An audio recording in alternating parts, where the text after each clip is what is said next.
This panel really was born out of a new exhibit at the Abbe Museum entitled In the Shadow of the Eagle. So if you are around this week or really anytime, come by the museum. We love having guests. We love showing all of the beautiful, beautiful artistry and stories steeped in Wabanaki culture. So we invite you to come to the museum at any time. At this time, I would like to introduce our panelists, Siera Hyte, James Francis, and Zeke Crofton McDonald. I'd love for you to come to the stage, please. Hi, everyone. Thanks for being here with us today for this panel where we're going to talk about centering Wabanaki perspectives in the U.S.'s 250. I'm Siera Hyte. I'm going to be moderating the panel today with Zeke and James, and I'll let them introduce themselves in just a moment. I'm an enrolled citizen of the Cherokee Nation and one of the co-curators of the exhibition that was mentioned at the Abbe Museum. In the Shadow of the Eagle, along with Donna Loring and Darren Renko. And I second, if you haven't checked it out yet, please go see it. There's tons of incredible artwork by contemporary Wabanaki artists, and it's a really beautiful show. So please go check it out. Do y'all want to introduce yourselves? Good afternoon. I'm James Eric Francis Sr. I'm the Director of Cultural and Historic Preservation for the Penobscot Nation. I'm also an artist contributing to the Shadow of the Eagle exhibit. Thank you. Quay, Niliwis Zeke Crofton McDonald, Wolostikwe Nil, Nujail Mudaksnegiag Naga Wallamogaduk. My name is Zeke Crofton McDonald. I'm a Wolostikwe person. I come from Mudaksnegiag, which is the Houlton Band of Maliseet Indians, and Wallamogaduk, which is Oromocto First Nation in New Brunswick, Canada. I currently serve as the tribal ambassador for the Houlton Band of Maliseets. Willie Win. All right, thank you both. We're just going to go ahead and jump right in with our first question. So, James and Zeke, I'd love to begin our conversation with an open discussion of the panel's title. Can you, either one of you or both of you, talk about your perspective on commemorating or observing the 250th anniversary of the U.S. as a nation state? And what does it mean to center Wabanaki voices within this context? It's just a nice, light question to get us started. Okay. Well, Willie Win. Willie Win for the question. That means thank you. So like I said, I currently serve as the tribal ambassador for the Houlton Band of Maliseet Indians. That's, one of the things that I'm frequently dealing with is politics, and the political atmosphere of today is rather interesting. But for whatever reason, this question, I constantly seem to be presented this question, and it seems to happen in many of the different spaces I find myself in. There is a contingent within the United States government. Someone is paying them. They are organizing the 250th anniversary celebration of the United States. They're celebrating America's birthday, and they show up to many different spaces, native spaces, to ask if we'd like to participate. They came to the USEC conference, which is the United Southern and Eastern Tribes coalition of tribal leadership from up and down the eastern seaboard. And they gave a spiel asking if we'd be interested in submitting pictures of ourselves, Native people, alongside a big collage or a presentation of some kind celebrating America's 250th. And that same contingent of people came to a MITSIC meeting, which is the Maine Indian Tribal State Commission, and asked us the same question. And then that same contingent again came to the Wabanaki Alliance and asked us that question once again. And universally, in every single one of these spaces, when that question is asked, it was met with silence, crickets. People, thank you for coming, wonderful presentation, move on to the next agenda topic. And, I've had, kind of quiet conversations afterwards with some of the other tribal leaders. And, it really comes down to the same thing, the shock that they want to invite us to their birthday. That's great. And it is something of an improvement, which is nice. At the same time, I think there are some very mixed feelings there. And I think that's something that, if we're going to have this conversation in an honest way, that's something that we need to situate ourselves with early, is that it is a very complicated relationship that we've had with the United States since the beginning. It hasn't been one of equality, respectful relationship. We see improvements today. The very fact that they come and ask us to be invited to participate in the celebration is a mark of that improvement. But, if we do want to have this conversation, I do think that we should acknowledge that it has been a very difficult relationship from the beginning. And as we progress through these questions, I think we'll have an opportunity to address some of that perhaps uncomfortable history, and as well as look towards the future, because there is reason to be hopeful. And I do hope that we can end on that note as well. But we'll leave one. Thanks.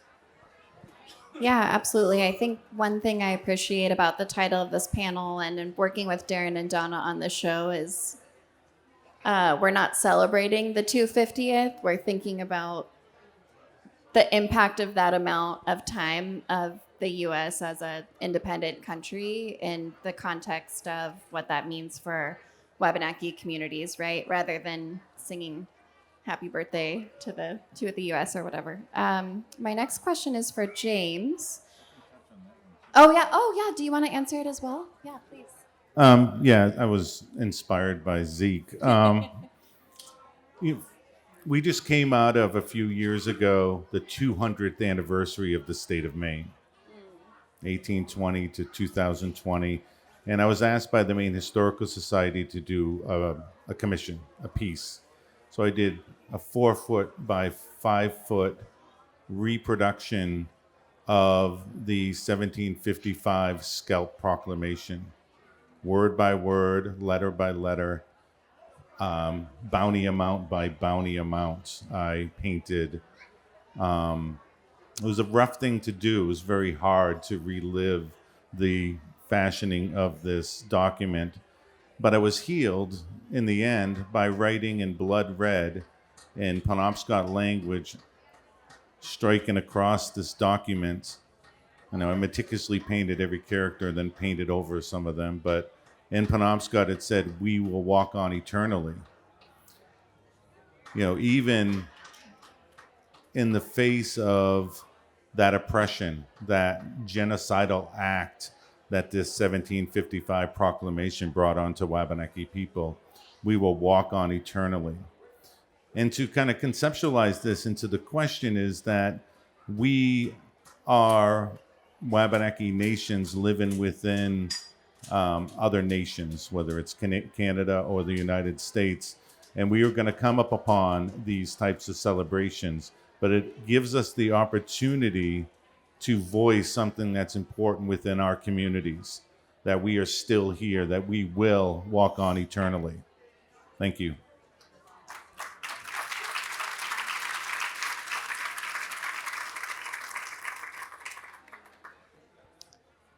So James, this next question has to do with the piece that you contributed to the show that's at the Abbe Museum right now.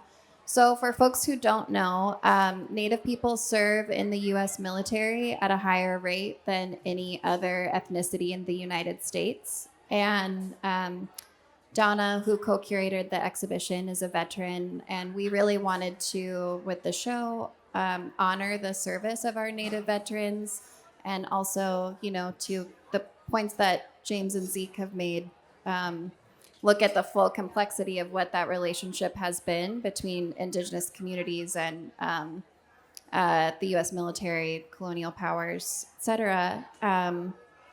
But one of the goals was to acknowledge and honor the service of Wabanaki and Native veterans. So James, the painting that you contributed, which is, you can see an image of it just behind me, explores Chief Orono's journey to Watertown, where he famously committed to allying Wabanaki nations with the Americans in the Revolutionary War. Did y'all know about, raise your hand if you know about this history. Okay, kind of surprised.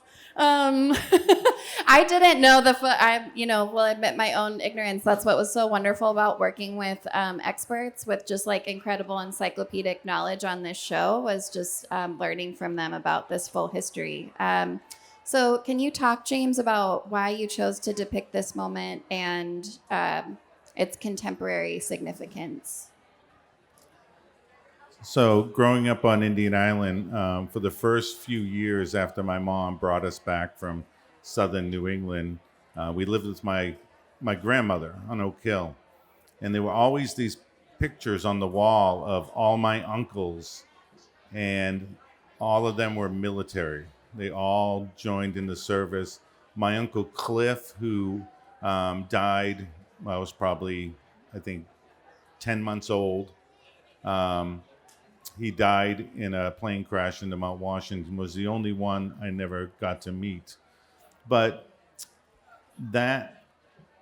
seeing that and then meeting the uncles in relation to their photographs was really important to me, and getting to, I had no father figure, so my uncles were everything to me.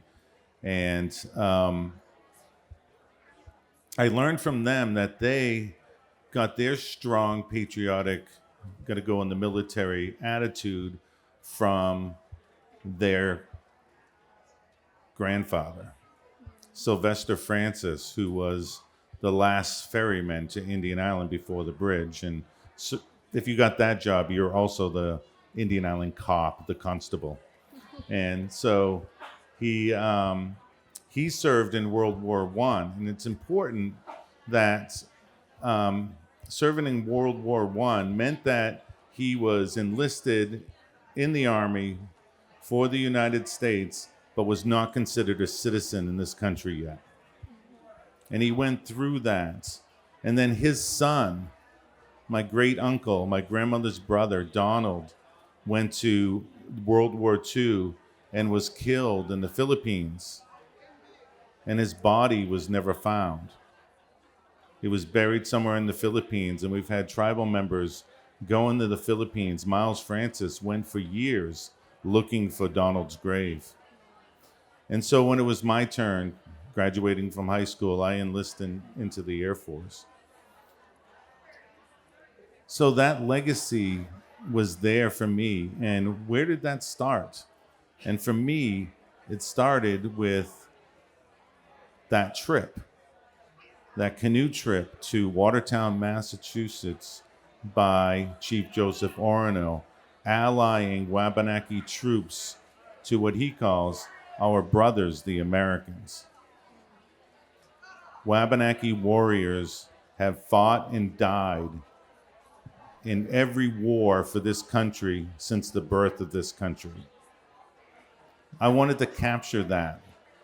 This piece is actually dated the day before.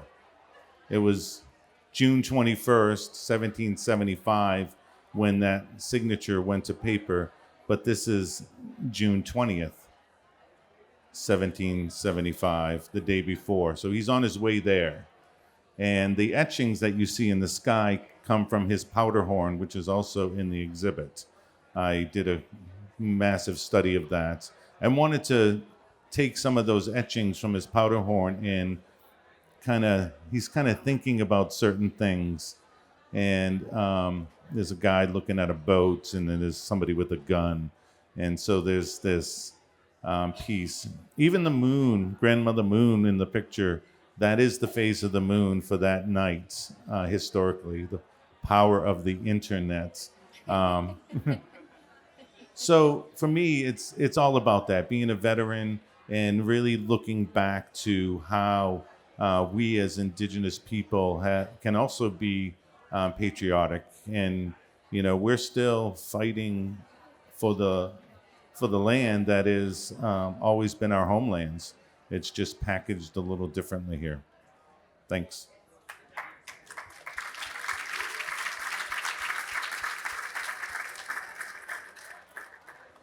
Thank you. That makes me think of a story that Donna and Darren shared when we were doing the planning for the show. They talked about a Penobscot World War II veteran named Charles Shea, who I believe is still with us, and that when he returned from serving in World War II, he was not able to vote, and that his mother had him show up to the polls here in Maine in his military uniform, knowing that he would be barred from voting when he showed up, and that this was an intentional statement that they had planned and that he was encouraged to do to raise awareness to the, kind of sick irony and hypocrisy that this person had just put their life on the line for this country and was being completely disenfranchised on their ancestral homelands.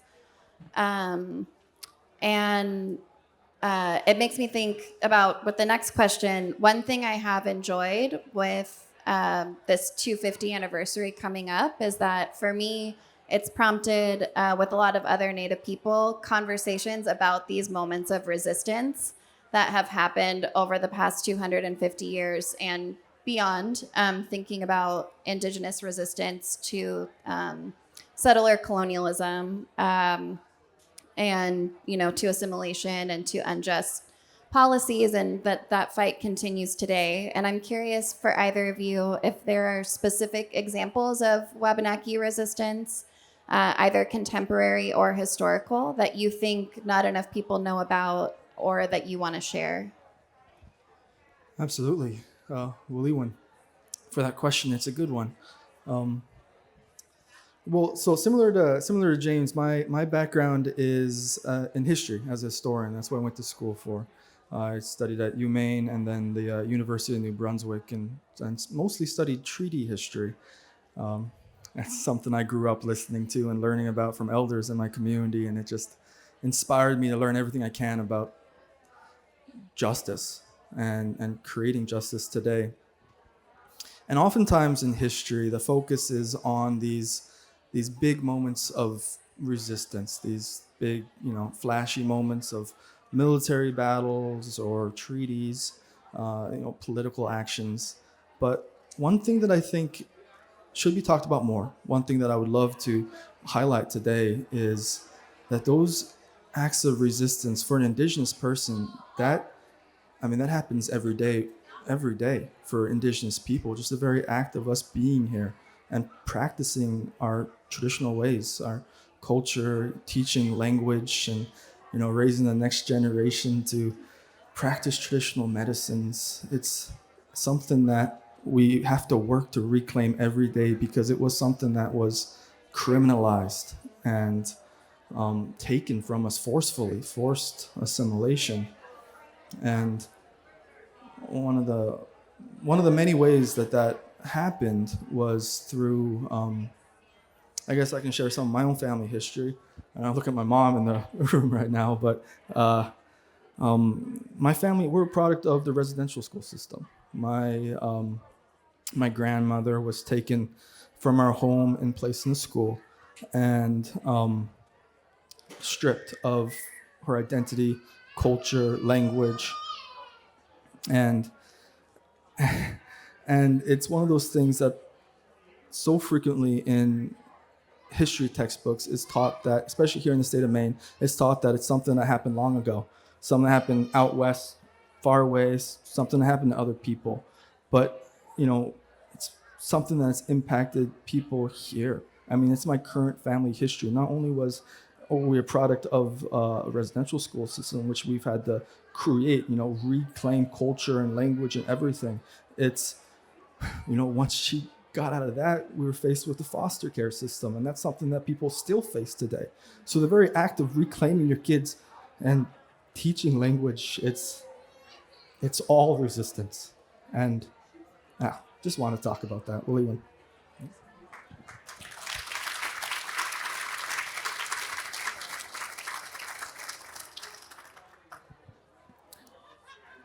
I'm reminded of an ancestor, an elder in the community when I was growing up, and a cousin of mine. Her name was Sipsis. wonderful, wonderful artist. And I remember hearing this story of Sipsis going to the town office of the city of Old Town to their meeting, select board meeting or whatever they call it, with a document in one hand and a war club in the other. The town of Old Town signed a lease with the Penobscot Nation to inhabit a nearby island that we call Marsh Island today, but it was Slippery Ledge Island to our ancestors. And when she found this document and went to evict the town of Old Town from where they sit today, I mean, obviously it didn't work, but that act of resistance always stuck with me. You know, it was this lone woman standing up there with a document in one hand and a war club in the other. And the strength in our community that come from, you know, our matriarchs is very, very strong. And the second example that I want to point out is Dr. Rebecca Sakabeson, who is a Penobscot, who sat in the president's office of the University of Southern Maine and would not leave until he gave her audience, and she fought for Wabanaki people's rights on that campus. Again, just a lone matriarch from our community who is standing up for her people. You know, love both of those women very much for what they've done for our people. Thank you. Tahoe.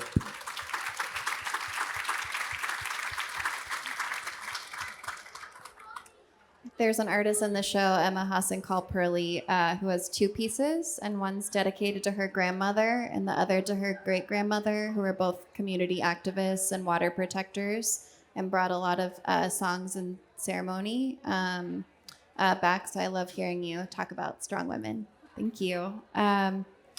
So the exhibition at the Abbey also includes a few cultural belongings by Wabanaki ancestors. Chief Orono's horn, which there's an image of, and then there's also a basket by Molly Molasses and some works by unnamed makers as well.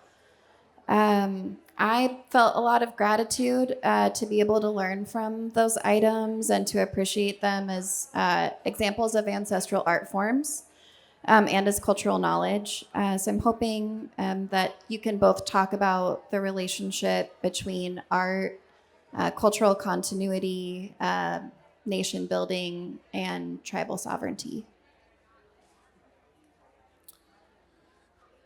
So my wife is also an artist. Her name is Jennifer Neptune, and she, a few years ago, was doing an exhibit at the Colby Museum of Art, and she was struggling to come up with the title of this exhibit, which she really wanted to highlight both, you know, the old traditions of artwork, but also, you know, graphic artists and animators and filmmakers and the whole scope of Wabanaki arts. And so she was really struggling with this kind of concept to bring it all together. And one day, you know, it came to her, and I lost her for a few days while she went in her office and just wrote.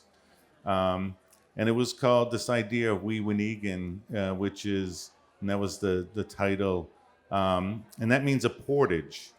So when you're traveling, you know, we were a mobile culture. We traveled seasonally, very sophisticated migratory patterns on the landscape.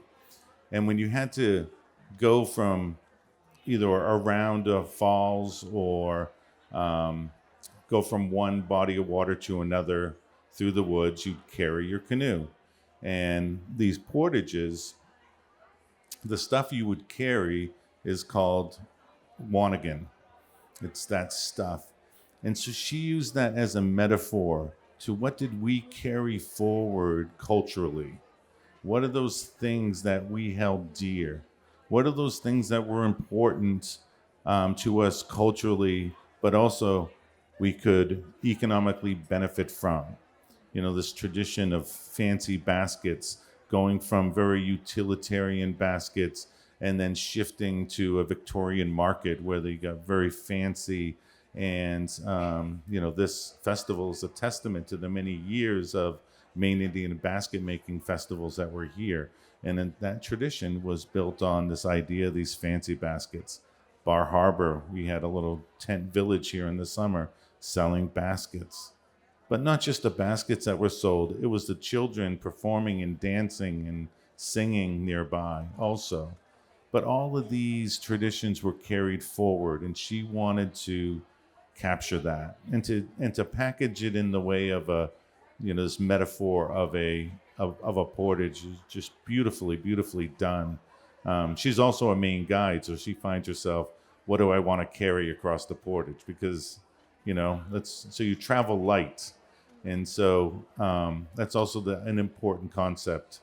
But these artists that are here, you have photographers, you have bead artists, you have basket makers, and even the bead art, it's so seen as such Native American, but the Penobscot word for like beads is a Wanuchua Besk, which means the white man's rocks.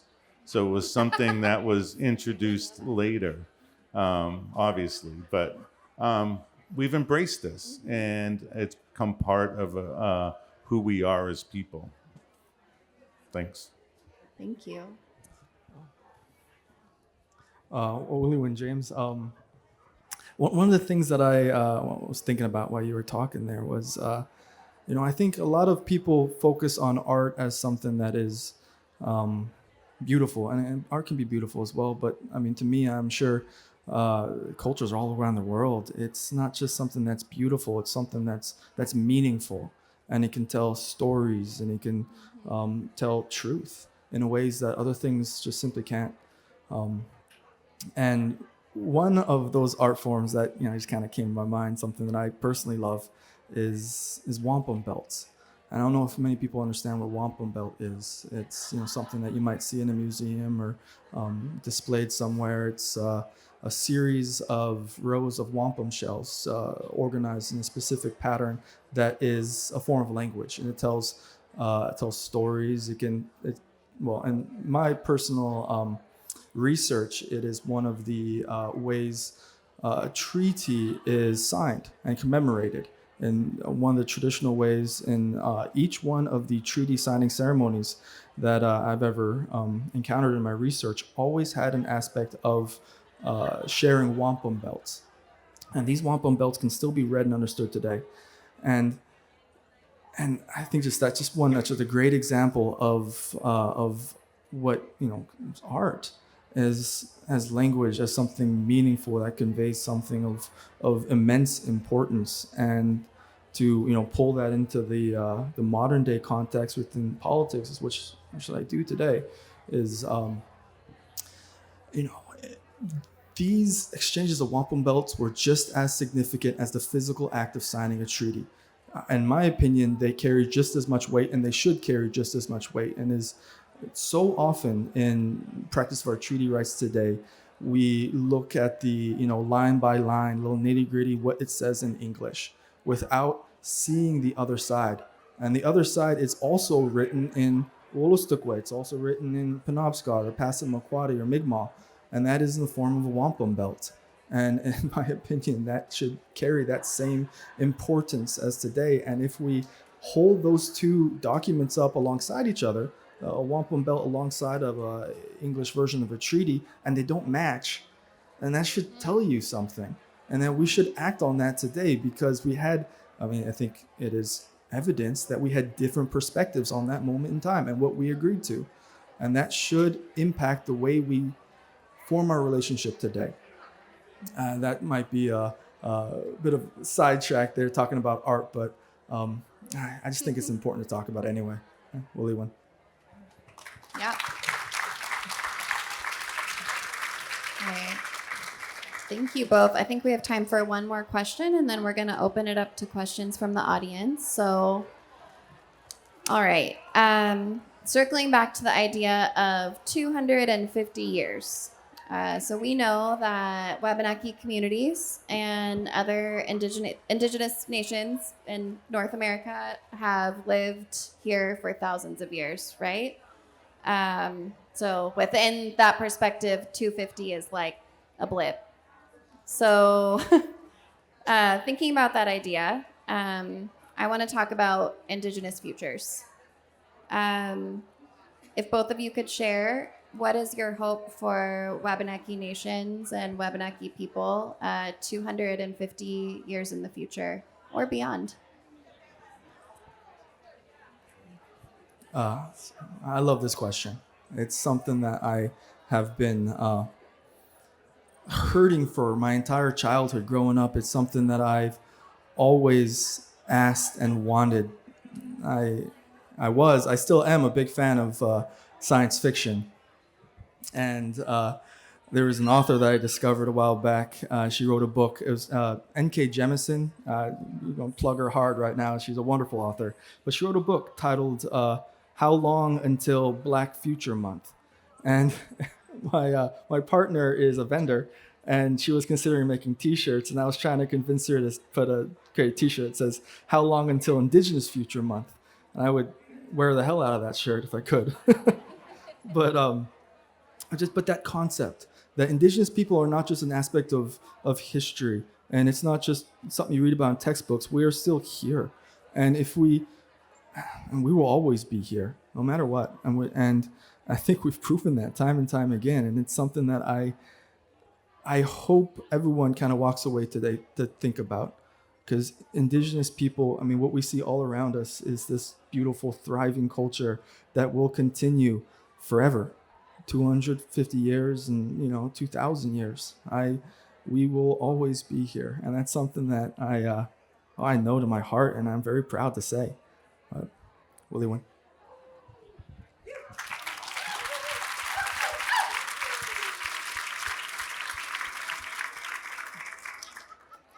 So they say it always begins at home, right? So for me, what does Wabanaki Futures look like?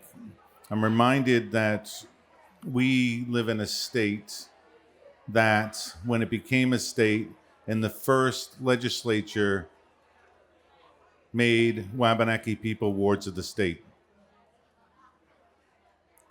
then began to sell off our land for the lumber industry, and then use that money. Money wasn't given to us, put it in the coffers so that they could, quote unquote, take care of us. Take care of us. I read in the 1950s in the newspaper that Indian communities in the state of Maine were rural slums. That wasn't on us. We didn't have the purse strings. The Land Claim Settlement Act is because they sold our land from out from under us and took the money and were taking care of us. That was up into the 1970s, mid-1970s, that wardship from the state of Maine over the tribes of the state of Maine was lifted. And the tribes did that. Became federally recognized. Today, we still live in the shadow of that oppressive regime that's casting a shadow from Augusta. You want to talk about in the shadow of the eagle? What about in the shadow of that pine tree? Our future here in Wabanaki homeland, unfortunately, sits in Augusta. And it's people like Zeke who are there as ambassadors, and Mully and Bryant who are ambassadors, that are going to make that shift. But it's also everybody here who needs to put pressure on those halls in Augusta for Wabanaki rights and sovereignty.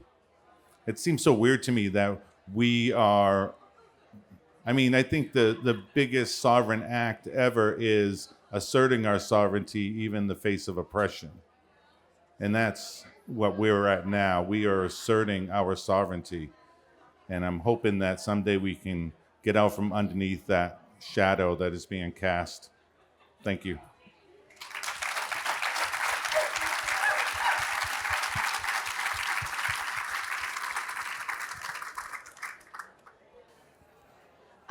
So while we're waiting for questions, I'm curious, James, one thing that came to mind for me, like when you're calling on everyone in the audience, especially people who live here on Wabanaki territory, to be an advocate and an ally with relation to tribal sovereignty, is there like a specific action item or anything that folks can do that you would recommend for people who are hearing this and want to be a part of that? And Zeke too. Yeah, I would. I guess the best place to look is to the Wabanaki Alliance. They're the ones that are on the front lines for Wabanaki people. They have their fingers right on the pulse of what is needed for our communities at the state level. So they have a website. I'd go there and start there. Absolutely, I would second that as well. Give a little backstory on the Alliance. The Alliance has been around for the past, I want to say 5 years or so. And it was created as part of a task force that all of the tribal nations came together, or the Wabanaki nations came together to address the problems with the Implementing Act and the Settlement Act. And it was the chiefs all came together, united with a purpose, and we've stayed united since. And it's done wonders. Some of the work that we've done in the State House recently has all been because we're united and working together.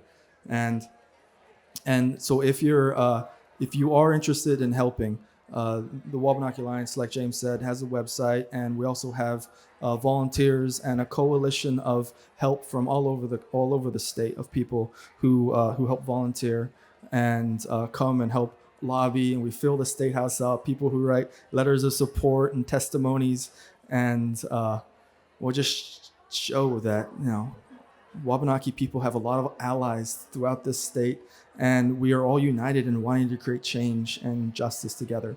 So there's actually a booth out there full of people if you want to go say hi and meet them and get on mailing lists and whatnot. We'll leave one. Wonderful, thank you.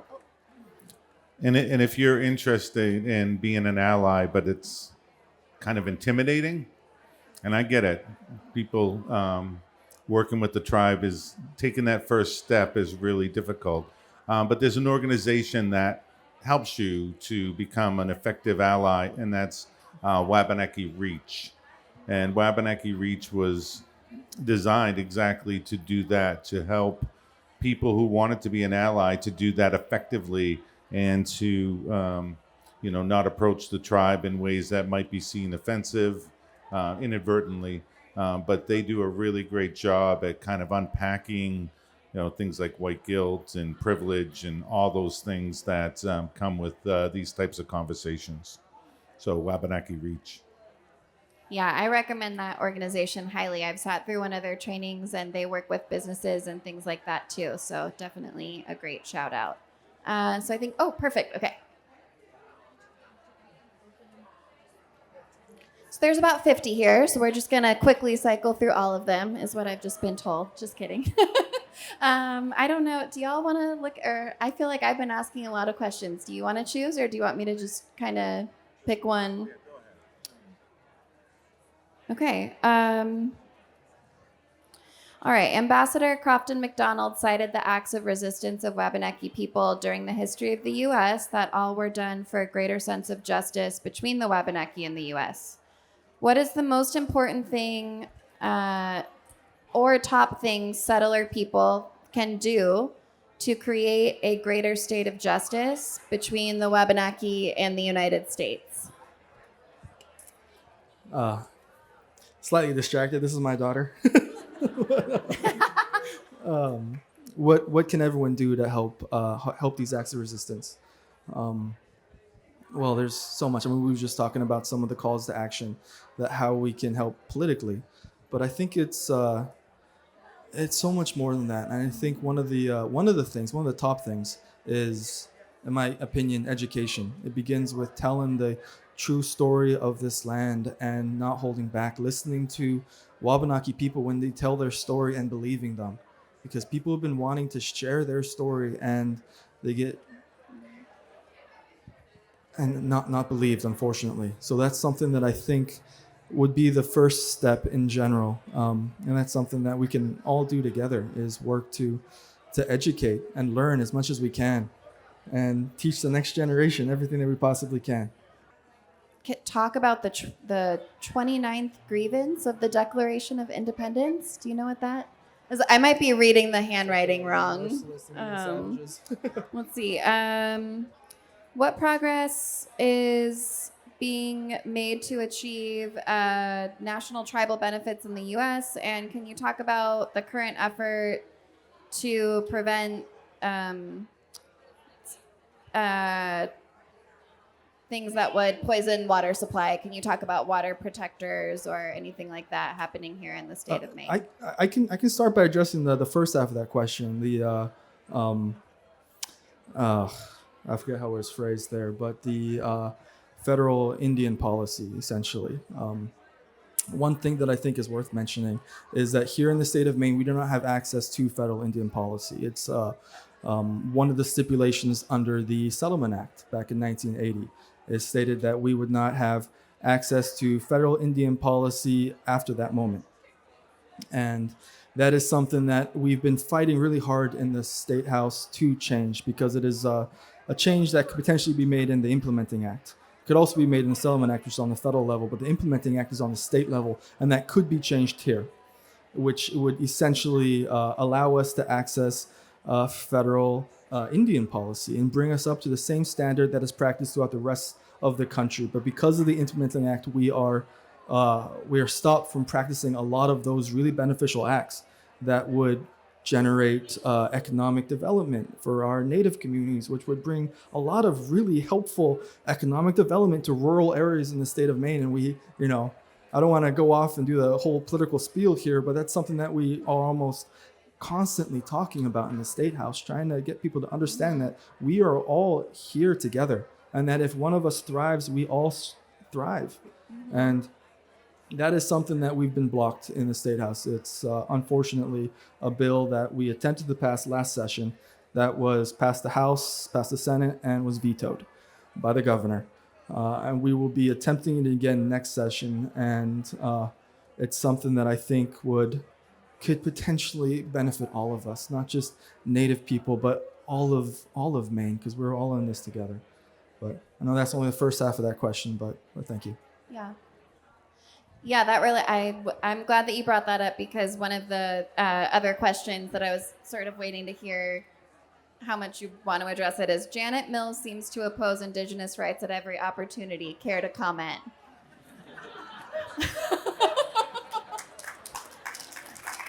I figured since you started the conversation, it would be, It is, comment. It's certainly frustrating. It is. So we work very hard to create partnerships and alliances in the State House to get bills through different levels, and to have it stopped at the final stage is I don't have to explain, really, really frustrating. But this is not something that we're ever going to stop. We're going to keep trying every year, no matter who is in the Blaine House, no matter what.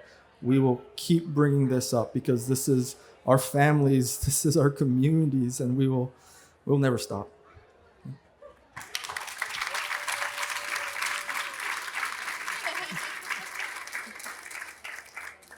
I think that's a good place to end it. Covered the majority of the questions. Thank you all so much.